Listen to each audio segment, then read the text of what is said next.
गेली 19 वर्ष सुरू असलेली ठाण्यातील आंबा महोत्सवाची चळवळ कौतुकास्पद आहे. या चळवळीचा एक ठाणेकर म्हणून मला अभिमान आहे, असे उद्गार प्रसिद्ध अभिनेते अमोक चंदन यांनी काढलेत.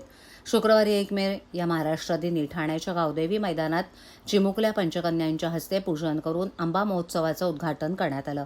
या प्रसंगी अभिनेते अमोक चंदन बोलत होते. महाराष्ट्र राज्य कृषी विभाग आणि कृषी पणन मंडळ पुरस्कृत तसंच संस्कार सेवाभावी संस्था आणि कोकण विकास प्रतिष्ठानच्या वतीनं 1 मे ते 10 मे या कालावधीत ठाण्यातील गावदेवी मैदानात भव्य आंबा महोत्सवाला प्रारंभ झाला.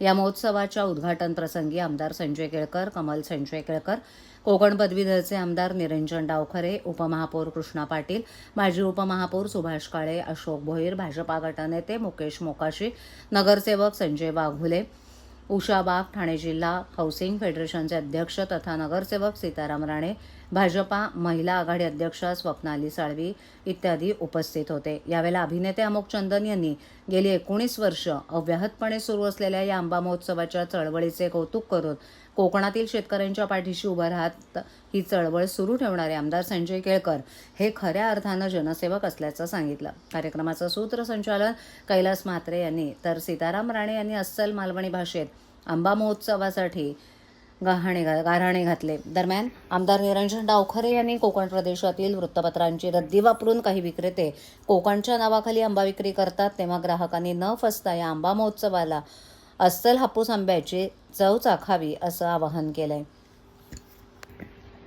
सर, आपण देखील या उद्घाटन सोहळ्या प्रसंगी काय सांगाल आंबा महोत्सवाला? आता यंदा जो प्रतिकूल परिस्थिती आंबा उत्पादक ठाण्यात आलेले आहेत, गेले 19 वर्ष सातत्याने माननीय केळकर साहेबांच्या पुढाकाराने कोकणातला जो आंब्याचा बागायतदार आहे त्याला एक हक्काचं व्यासपीठ या आंबा महोत्सवाच्या माध्यमाने भेटत असतं.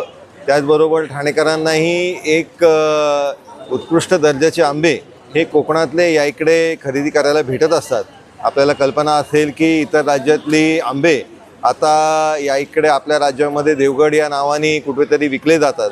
त्याच्यामध्ये हुशारीने पॅकिंग करताना पण त्याच्यामध्ये मराठी पेपरच टाकले जातात.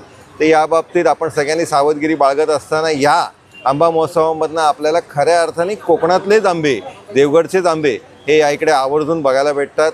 त्याच्यामुळे माझी आपल्या माध्यमाने सर्व ठाणेकरांना आवर्जून विनंती आहे की या आंबा महोत्सवामध्ये आपण सहभागी व्हावं.